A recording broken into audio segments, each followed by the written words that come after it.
ओम नमो भगवते वासुदेवाय।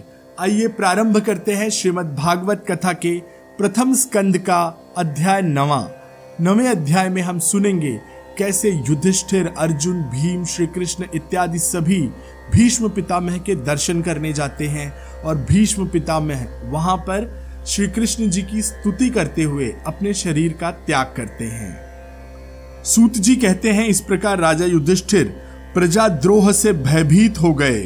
फिर सब धर्मों का ज्ञान प्राप्त करने की इच्छा से उन्होंने कुरुक्षेत्र की यात्रा की, जहां भीष्म पितामह शरशैया पर पड़े हुए थे। शौनक आदि ऋषियों उस समय उन सब भाइयों ने स्वर्ण जड़ित रथों पर, जिनमें अच्छे अच्छे घोड़े जुते हुए थे, सवार होकर अपने भाई युधिष्ठिर का अनुगमन किया। उनके साथ उनके पीछे गए। उनके साथ व्यास, धौम्य आदि ब्राह्मण भी थे।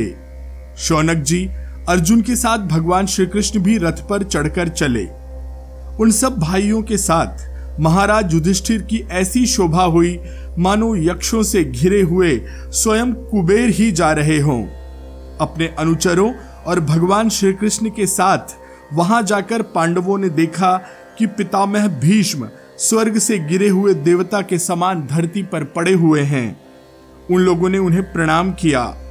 शौनक जी उस समय भरतवंशियों के गौरव रूप भीष्म पितामह को देखने के लिए सभी ब्रह्मर्षि, देवर्षि और राजर्षि वहां आए।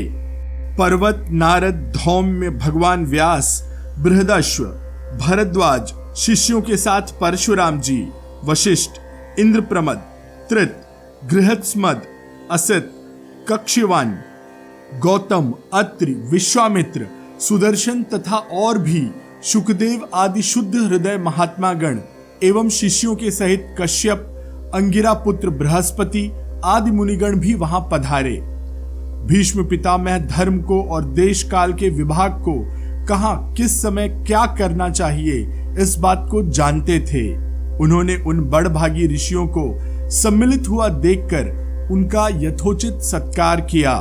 वे भगवान श्री कृष्ण का प्रभाव भी जानते थे, अतः उन्होंने अपनी लीला से मनुष्य का वेश धारण करके वहां बैठे हुए तथा जगदीश्वर के रूप में हृदय में विराजमान भगवान श्री कृष्ण की बाहर तथा भीतर दोनों जगह पूजा की।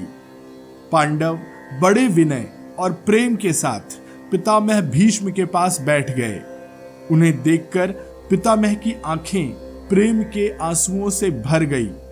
उन्होंने उनसे कहा, धर्मपुत्रों, हाय, यह बड़े कष्ट और अन्याय की बात है कि तुम लोगों को ब्राह्मण, धर्म और भगवान के आश्रित रहने पर भी इतने कष्ट के साथ जीना पड़ा, जिसके तुम कदापि योग्य नहीं थे। अतिरथी पांडु की मृत्यु के समय तुम्हारी अवस्था बहुत छोटी थी। उन दिनों तुम लोगों के लिए कुंती रानी को और साथ साथ तुम्हें भी बार बार बहुत कष्ट झेलने पड़े। जिस प्रकार बादल वायु के वश में रहते हैं, वैसे ही लोकपालों के सहित सारा संसार काल भगवान के अधीन है। मैं समझता हूं कि तुम लोगों के जीवन में ये जो अप्रिय घटनाएं घटित हुई, वे सब उन्हीं की लीलाएं हैं। नहीं तो जहां साक्षात धर्मपुत्र राजा युधिष्ठिर हो, गदाधारी भीमसेन और धनुर्धारी अर्जुन रक्षा का काम कर रहे हो, गांडीव धनुष हो और स्वयं श्री कृष्ण हो, भला वहां भी विपत्ति की संभावना है। ये काल रूप श्री कृष्ण कब क्या करना चाहते हैं, इस बात को कोई नहीं जानता। बड़े बड़े ज्ञानी भी इसे जानने की इच्छा करके मोहित हो जाते हैं। युधिष्ठिर, संसार की सब घटनाएं ईश्वर के अधीन हैं। उसी का अनुसरण करके तुम इस अनाथ प्रजा का पालन करो, क्योंकि अब तुम ही इसके स्वामी और इसके पालन करने में समर्थ हो। ये श्री कृष्ण साक्षात भगवान हैं। ये सबके आदि कारण और परम पुरुष नारायण हैं। अपनी माया से लोगों को मोहित करते हुए ये यदुवंशियों में छिपकर लीला कर रहे हैं। इनका प्रभाव अत्यंत गूढ़ एवं रहस्यमय है। युधिष्ठिर उसे भगवान शंकर, देवर्षि नारद, और स्वयं भगवान कपिल ही जानते हैं, जिन्हें तुम अपना ममेरा भाई, प्रिय मित्र और सबसे बड़ा हेतु मान रहे हो, तथा जिन्हें तुम प्रेमवश अपना मंत्री, दूत और सारथी तक बनाने में संकोच नहीं किया, वे स्वयं परमात्मा हैं। इन सर्वात्मा, समदर्शी, अद्वितीय, अहंकार रहित और निष्पाप परमात्मा में उन ऊंचे नीचे कार्यों के कारण कभी किसी प्रकार की विषमता नहीं होती। युधिष्ठिर, इस प्रकार सर्वत्र सम होने पर भी देखो तो सही, वे अपने अनन्य प्रेमी भक्तों पर कितनी कृपा करते हैं। यही कारण है कि ऐसे समय में, जबकि मैं अपने प्राणों का त्याग करने जा रहा हूं, इन भगवान श्री कृष्ण ने मुझे साक्षात दर्शन दिया है। भगवत पारायण योगी पुरुष भक्ति भाव से इनमें अपना मन लगाकर और वाणी से इनके नाम का कीर्तन करते हुए अपने शरीर का त्याग करते हैं और कामनाओं से तथा कर्म के बंधन से छूट जाते हैं। वे ही देव देव भगवान अपने प्रसन्न हास्य और रक्त कमल के समान अरुण नेत्रों से उल्लासित मुख वाले चतुर्भुज रूप से, जिसका और लोगों को केवल ध्यान में दर्शन होता है, तब तक यहीं स्थित रहकर प्रतीक्षा करें जब तक मैं इस शरीर का त्याग न कर दूं। सूत जी कहते हैं कि युधिष्ठिर ने उनकी यह बात सुनकर शरशैया पर पड़े हुए पितामह भीष्म से बहुत से ऋषियों के सामने ही नाना प्रकार के धर्म के संबंध में अनेकों रहस्य पूछे। तब तत्ववेत्ता भीष्म पितामह ने वर्ण और आश्रम के अनुसार पुरुष के स्वाभाविक धर्म और वैराग्य तथा राग के कारण विभिन्न रूप से बतलाए हुए निवृत्ति और प्रवृत्ति रूप द्विविध धर्म, दान धर्म, राज धर्म, मोक्ष धर्म, स्त्री धर्म और भगवत धर्म, इन सब का अलग अलग संक्षेप और विस्तार से वर्णन किया। शौनक जी इनके साथ ही साथ धर्म, अर्थ, काम और मोक्ष, इन चारों पुरुषार्थों का तथा इनकी प्राप्ति के साधनों का अनेकों उपाख्यान और इतिहास सुनाते हुए विभागशः आसानी से वर्णन किया। भीष्म पितामह इस प्रकार धर्म का प्रवचन कर ही रहे थे कि वह उत्तरायण का समय आ पहुंचा, जिसे मृत्यु को अपने अधीन रखने वाले भगवत पारायण योगी लोग चाहा करते हैं। उस समय हजारों रथियों के नेता भीष्म पितामह ने वाणी का संयम करके मन को सब ओर से हटाकर अपने सामने स्थित आदि पुरुष भगवान श्री कृष्ण में ही लगा दिया। भगवान श्री कृष्ण के सुंदर चतुर्भुज विग्रह पर उस समय पीतांबर फहरा रहा था। भीष्म जी की आंखें उसी पर एक टक लग गई। उनको शस्त्रों की चोट से जो पीड़ा हो रही थी, वह तो भगवान के दर्शन मात्र से ही तुरंत दूर हो गई तथा भगवान की विशुद्धि धारणा से उनके जो कुछ अशुभ शेष थे, वे सभी नष्ट हो गए। अब शरीर छोड़ने के समय उन्होंने अपनी समस्त इंद्रियों की वृत्ति विलास को रोक दिया और बड़े प्रेम भाव से भगवान श्री कृष्ण की स्तुति की। भीष्म जी ने कहा, अब मृत्यु के समय मैं अपनी यह बुद्धि, जो अनेक प्रकार के साधनों का अनुष्ठान करने से अत्यंत शुद्ध एवं कामना रहित हो गई है, यदुवंश शिरोमणि अनंत भगवान श्री कृष्ण के चरणों में समर्पित करता हूँ, जो सदा सर्वदा अपने आनंदमय स्वरूप में स्थित रहते हुए भी कभी विहार करने की, लीला करने की इच्छा से प्रकृति को स्वीकार कर लेते हैं, जिससे यह सृष्टि परंपरा चलती है। जिनका शरीर त्रिभुवन सुंदर एवं श्याम तमाल के समान सांवला है, जिस पर सूर्य रश्मियों के समान श्रेष्ठ पीतांबर लहराता रहता है और कमल जैसी आंखें, मुख पर घुंघराले बाल, अलकें लटकती रहती हैं, उन अर्जुन सखा श्री कृष्ण में मेरी निष्कपट प्रीति हो। मुझे युद्ध के समय की उनकी वह विलक्षण छवि याद आती है। उनके मुख पर लहराते हुए घुंघराले बाल घोड़ों की टाप की धूल से मटमैले हो गए थे और पसीने की छोटी छोटी बूंदें शोभायमान हो रही थी। मैं अपने तीखे बाणों से उनकी त्वचा को बींध रहा था। उन सुंदर कवच मंडित भगवान श्री कृष्ण के प्रति मेरा शरीर, अंतःकरण और आत्मा समर्पित हो जाएं। अपने मित्र अर्जुन की बात सुनकर जो तुरंत ही पांडव सेना और कौरव सेना के बीच में अपना रथ ले आए और वहां स्थित होकर जिन्होंने अपनी दृष्टि से ही शत्रु पक्ष के सैनिकों की आयु छीन ली, उन पार्थ के सखा भगवान श्री कृष्ण में मेरी परम प्रीति हो।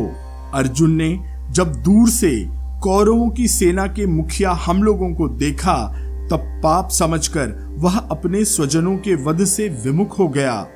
उस समय जिन्होंने गीता के रूप में आत्मविद्या का उपदेश करके उसके सामायिक अज्ञान का नाश कर दिया, उन परम पुरुष भगवान श्री कृष्ण के चरणों में मेरी प्रीति बनी रहे। मैंने प्रतिज्ञा कर ली थी कि मैं श्री कृष्ण को शस्त्र ग्रहण कराकर ही छोड़ूंगा। उसे सत्य एवं ऊंची करने के लिए उन्होंने अपनी शस्त्र ग्रहण न करने की प्रतिज्ञा तोड़ दी।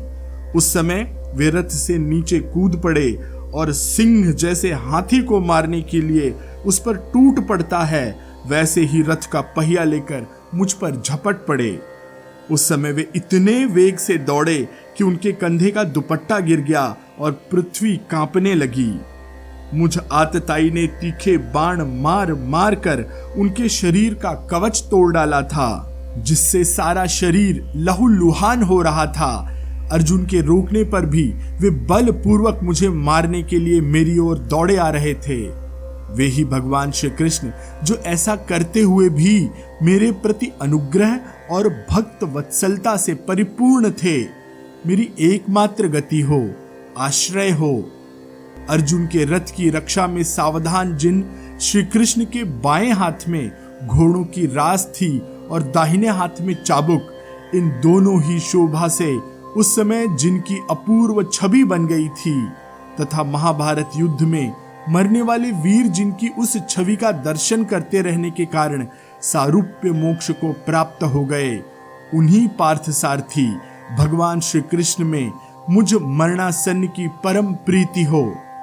जिनकी लटकीली सुंदर चाल, हाव भाव युक्त चेष्टाएं, मधुर मुस्कान और प्रेम भरी चितवन से अत्यंत सम्मानित गोपियां रास लीला में उनके अंतर्ध्यान हो जाने पर प्रेमानंद से मतवाली होकर जिनकी लीलाओं का अनुकरण करके तन्मय हो गई थी, उन्हीं भगवान श्री कृष्ण में मेरा परम प्रेम हो।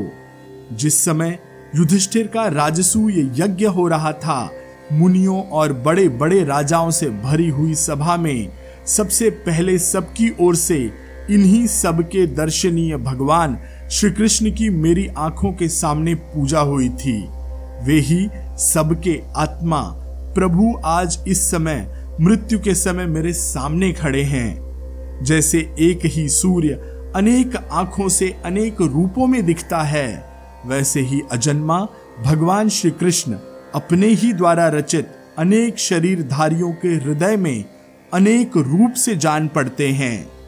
वास्तव में तो एक और सबके हृदय में विराजमान वही हैं। उन्हीं इन भगवान श्री कृष्ण को मैं भेद भ्रम से रहित होकर प्राप्त हो गया हूं। सूत जी कहते हैं, इस प्रकार भीष्म पितामह ने मन, वाणी और दृष्टि की वृत्तियों से आत्मस्वरूप भगवान श्री कृष्ण में अपने आप को लीन कर दिया। उनके प्राण वहीं विलीन हो गए और वे शांत हो गए। उन्हें अनंत ब्रह्म में लीन जानकर सब लोग वैसे ही चुप हो गए जैसे दिन बीत जाने पर पक्षियों का कलरव, उनकी आवाज शांत हो जाती है। उस समय देवता और मनुष्य नगाड़े बजाने लगे। साधु स्वभाव के राजा उनकी प्रशंसा करने लगे और आकाश से पुष्पों की वर्षा होने लगी। शौनक जी, युधिष्ठिर ने उनके मृत शरीर की अंत्येष्टि क्रिया कराई और कुछ समय के लिए वे शोकमग्न हो गए। उस समय मुनियों ने बड़े आनंद से भगवान श्री कृष्ण की उनके रहस्यमय नाम लेकर स्तुति की। इसके पश्चात अपने हृदय को श्री कृष्ण में बनाकर वे अपने अपने आश्रमों को लौट गए। तदनंतर भगवान श्री कृष्ण के साथ युधिष्ठिर हस्तिनापुर चले आए और उन्होंने वहां अपने चाचा धृतराष्ट्र और तपस्विनी गांधारी को ढाढ़स बंधाया। फिर धृतराष्ट्र की आज्ञा और भगवान श्री कृष्ण की अनुमति से समर्थ राजा युधिष्ठिर अपने वंश परंपरागत साम्राज्य का धर्म पूर्वक शासन करने लगे। तो इसी के साथ अध्याय 9 यहाँ समाप्त होता है। शेष कथा अगले अंक में। मैं आशीष पी मिश्रा आपसे आज्ञा लेता हूँ। ओम नमो भगवते वासुदेवाय।